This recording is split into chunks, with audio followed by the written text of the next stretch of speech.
Canada's incredible population mystery. Imagine a country the size of the entire European continent, a land of wilderness and extremes stretching as far as the eye can see. Now imagine that 90% of its population is squeezed into a narrow strip along just one border. This isn't fiction, it's Canada, the second largest country on Earth. While Canada spans over 3.8 million square miles, most Canadians live within just 100 miles of the United States. What hidden factors force an entire nation to cluster so tightly along its southern edge? The explanation reveals a fascinating interplay of geography, history, and practical realities that shape this unusual population distribution. The answer goes deeper than you might expect. The narrow band, visualizing Canada's population reality. What if I told you that in a country spanning 9.98 million square kilometers, almost everyone lives in a thin strip making up just 4% of the total land area? It sounds almost impossible, yet this is the reality of Canada's population distribution. Look at a satellite image of North America at night, and you'll notice something striking. While the United States glows with city lights spanning coast to coast, Canada appears mostly dark except for a bright line hugging the American border. This illuminated edge reveals where Canadians actually live, creating one of the most extreme population concentrations of any large nation on Earth. The contrast becomes stark when examining the numbers. Canada ranks as the second largest country globally by land area, yet its 38 million people are overwhelmingly clustered within a narrow 100-mile band along its southern edge. To visualize this concentration, picture the entire population of Tokyo confined to a single highway corridor stretching across Japan, while leaving the vast majority of the land virtually empty. Population density maps tell an even more dramatic story. In southern Ontario, particularly in the Greater Toronto area, population density exceeds 1,000 people per square kilometer. The region around Toronto, Hamilton, and the western end of Lake Ontario forms what urban planners call the Golden Horseshoe, a densely populated arc that houses nearly one-third of all Canadians. Contrast this with Nunavut, Canada's largest territory by area, covering approximately one-fifth of Canada's total landmass, equivalent to 3 Texas-sized areas. Nunavut has just 0.02 people per square kilometer. That's one person for every 50 square kilometers, or an area the size of 10 football fields with a single resident. The concentration becomes even more apparent in specific population centers. Toronto, Canada's largest city, houses approximately 3 million people within its city limits and over 6 million in its metropolitan area. This single urban center contains more residents than all 3 northern territories, Yukon, Northwest Territories, and Nunavut combined, plus all of Canada's northern provincial regions. In fact, these northern populations would fit into a single Toronto neighborhood. This pattern has deep historical roots. Population growth visualizations from the 1800s onward show that while communities formed across the country, the overwhelming majority of growth occurred in that same southern band. From Canada's 3.5 million citizens at Confederation in 1867 to today's 38 million, the proportional distribution has remained remarkably stable, with approximately 90% of Canadians consistently living within 100 miles of the U.S. border for more than a century. What makes this distribution fascinating is how it defies patterns seen in other large countries. While most nations with significant landmass have multiple population centers spread across their territory, Canada maintains this linear concentration along a single border. The St. Lawrence River Corridor serves as the historical backbone of Canadian settlement, with major centers like Montreal and Quebec City along its banks. Moving westward, the Great Lakes region, particularly around Toronto and the Golden Horseshoe, forms another dense cluster. Further west, population density increases again around Vancouver and British Columbia's lower mainland, after a relatively sparse stretch across the prairies, though still following the southern border. These population centers are islands in a vast sea of sparsely inhabited land. From Toronto to Iqaluit, Nunavut's capital, is approximately the same distance as from London to Moscow. Yet while Europe contains dozens of major cities along such a span, in Canada, population density drops dramatically northward. This extreme distribution is evident in transportation infrastructure. The Trans-Canada Highway, the country's main east-west artery, runs almost entirely within that same 100-mile band from the U.S. border. North of this route, road networks become increasingly sparse, eventually giving way to regions with no permanent roads at all. In Nunavut, communities have no connecting roads to each other or the rest of Canada. Air travel is the only year-round option. This highly concentrated pattern creates a distinctive national dynamic. While Canada claims sovereignty over its enormous northern territories, the lived experience of most Canadians is decidedly southern. The average Canadian resides closer to the U.S. border than to Canada's geographical center. Economic activity follows this same distribution. Approximately 90% of Canada's GDP is generated within the southern population band. Major industries, financial centers, manufacturing hubs, and technology clusters are all predominantly located in this region. The Toronto Stock Exchange, Canada's financial heart, sits just 84 miles from the U.S. border. Even Canada's agricultural activity reinforces this pattern. The country's most productive farmland is concentrated in southern regions, particularly southern Ontario's fertile lowlands and the prairie provinces, all within the same band near the U.S. border. North of this agricultural zone, food production capacity drops dramatically. This raises profound questions about what forces created such an unusual distribution. Why would an entire nation's population cling to one edge of its territory? What barriers have prevented northward expansion? The answers lie in a complex interplay of physical geography, historical settlement patterns, economic forces, and infrastructure development. This distribution represents the fundamental reality that has shaped Canada's development as a nation, explaining aspects from its economic structure to its approach to sovereignty, transportation networks, and cultural identity. The uninhabitable North. Geography as destiny. While maps show Canada as one continuous nation, the physical reality tells a different story. Beneath that familiar outline exists essentially two Canadas, a narrow habitable zone where people can thrive, and a vast wilderness where permafrost, poor soil, and punishing temperatures conspire to defeat human settlement despite centuries of technological advancement.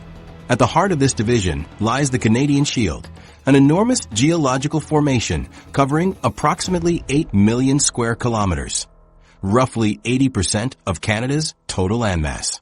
This ancient geological feature stands as Earth's elder statesman among rock formations, dating back 2.5 to 4 billion years. Like a massive stone fortress carved by time, its surface, scoured repeatedly by massive glaciers during the last ice age, left behind a landscape characterized by exposed bedrock, countless lakes, thin soil, and limited agricultural potential. The shield's composition creates a fundamental barrier to settlement. The hard, impermeable Precambrian rock and glacial scouring left soil depths, averaging just 5 to 10 centimeters in many areas, far too shallow for conventional farming.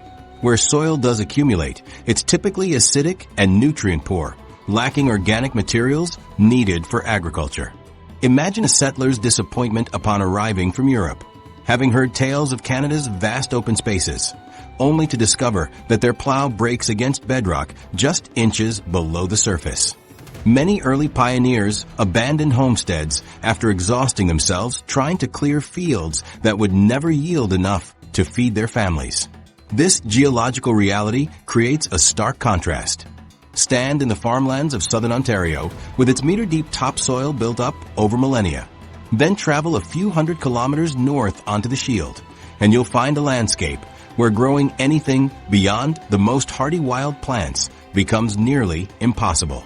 The Shield essentially forms a natural barrier that divides the country geologically as dramatically as any political border. Before exploring the infrastructure challenges, consider the climate extremes that define life in northern Canada. Winter temperatures regularly plunge to minus 40 degrees Celsius and below, cold enough that exposed skin can freeze in under 5 minutes.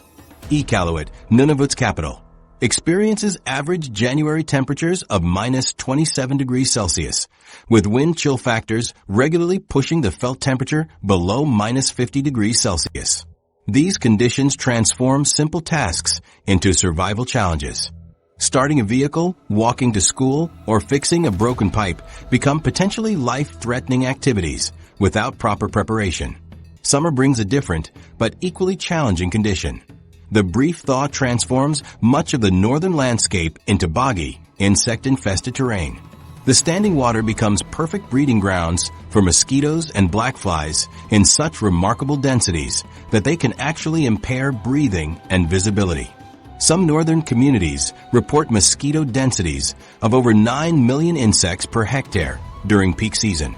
North of the Shield lies another formidable obstacle, permafrost. This permanently frozen ground covers approximately 50% of Canada's land area. In continuous permafrost zones, the ground remains frozen year-round to depths of hundreds of meters, with only the top 0.5 to 2 meters thawing briefly during summer months. The consequences for settlement are profound. Building on permafrost requires extraordinary engineering solutions. Traditional foundations crack and shift as the active layer thaws and refreezes. Structures must be elevated on specialized pilings driven deep into the frozen ground, dramatically increasing construction costs. Climate change is increasingly destabilizing these engineering solutions as warming temperatures cause unpredictable thawing. Between the Shield and the permafrost zones lies another geographical barrier, Canada's boreal forest. Stretching across approximately 2.7 million square kilometers, this vast woodland creates its own impediment. The boreal's dense, often waterlogged terrain historically presented a nearly impenetrable barrier to transportation and development. Even today, building infrastructure through these regions remains prohibitively expensive. The agricultural limitations across northern Canada present perhaps the most fundamental barrier to settlement. Only about 7% of Canada's entire landmass offers conditions suitable for conventional farming. In the far north, the growing season may last just 60 to 80 days, compared to 200-plus days in southern Ontario. This brief window means many staple crops simply cannot mature before frost returns. Even greenhouse agriculture faces challenges, as extended periods of darkness during winter months require artificial lighting, dramatically increasing costs.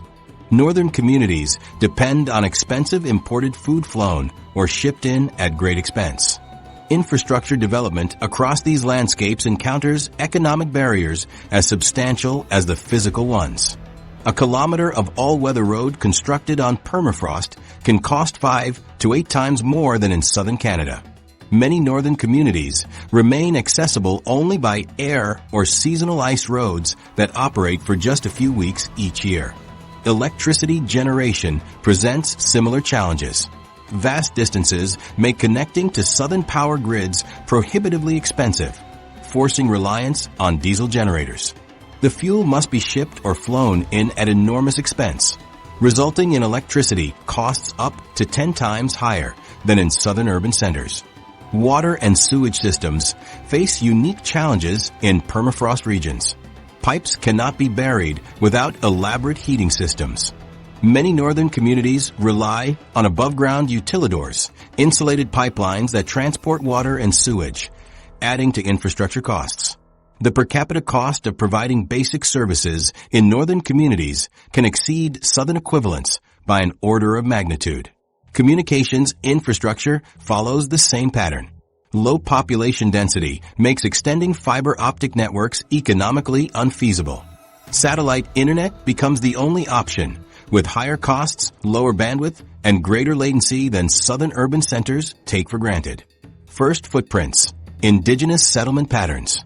The technological hurdles of northern settlement aren't just modern problems. They're the latest chapter in a 12,000-year story of human adaptation to Canada's geographical realities. Archaeological evidence reveals a fascinating pattern.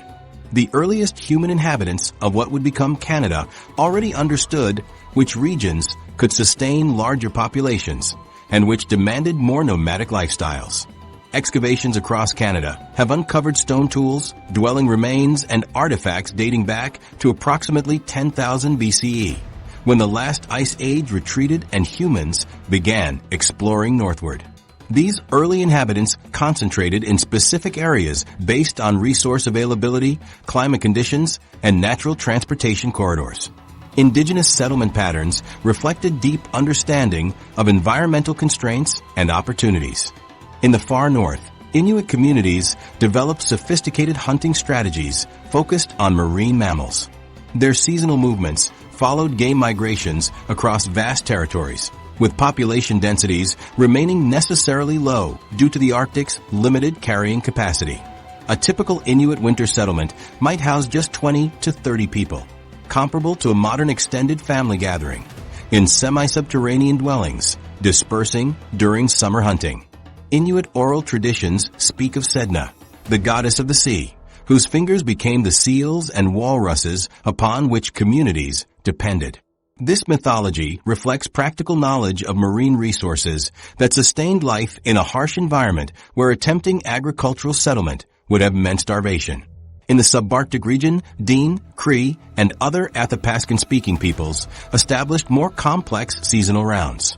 They created larger winter encampments near reliable food sources, with fishing stations along major rivers where hundreds might gather seasonally before dispersing into smaller family groups for winter. Hunting. The agricultural societies of southern Canada represented a different adaptation altogether. The Haudenosaunee Iroquois Confederacy established substantial agricultural settlements throughout southern Ontario and upstate New York.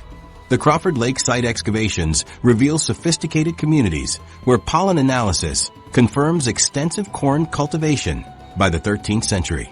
Haudenosaunee built substantial longhouses housing multiple families, with palisade villages containing populations of 1,500 to 2,000 people, roughly the size of a small modern town center.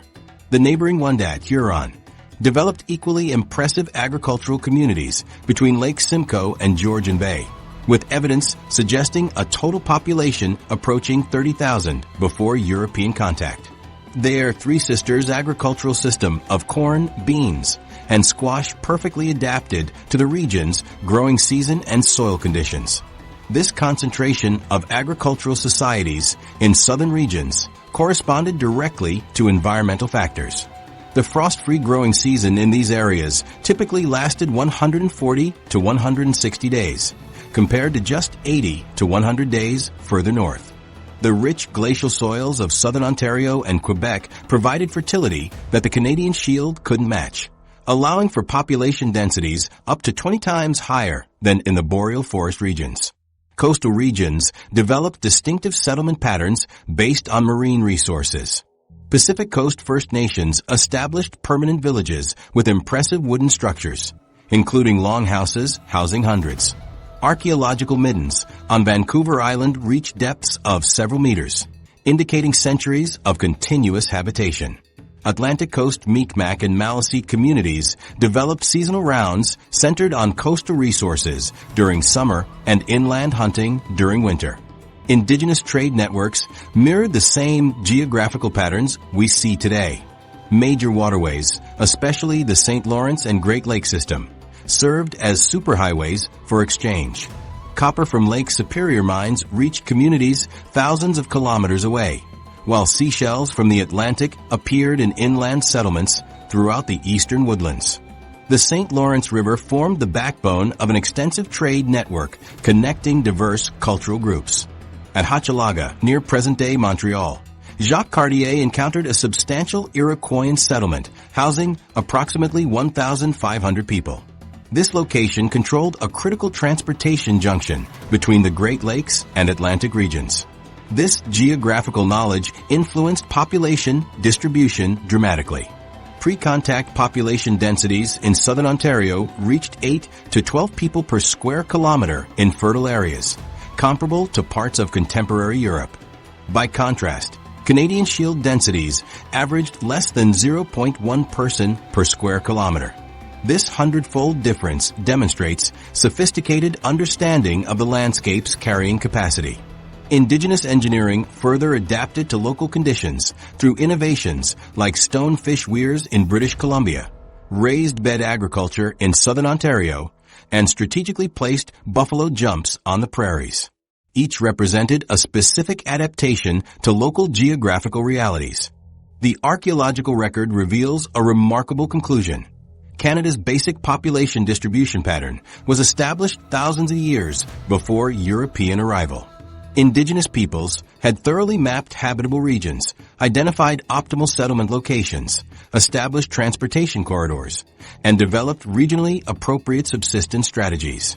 They concentrated in the same southern regions where most Canadians live today because those areas offered the most favorable conditions for sustaining larger populations. When Europeans arrived, they adopted settlement patterns already established by Indigenous peoples.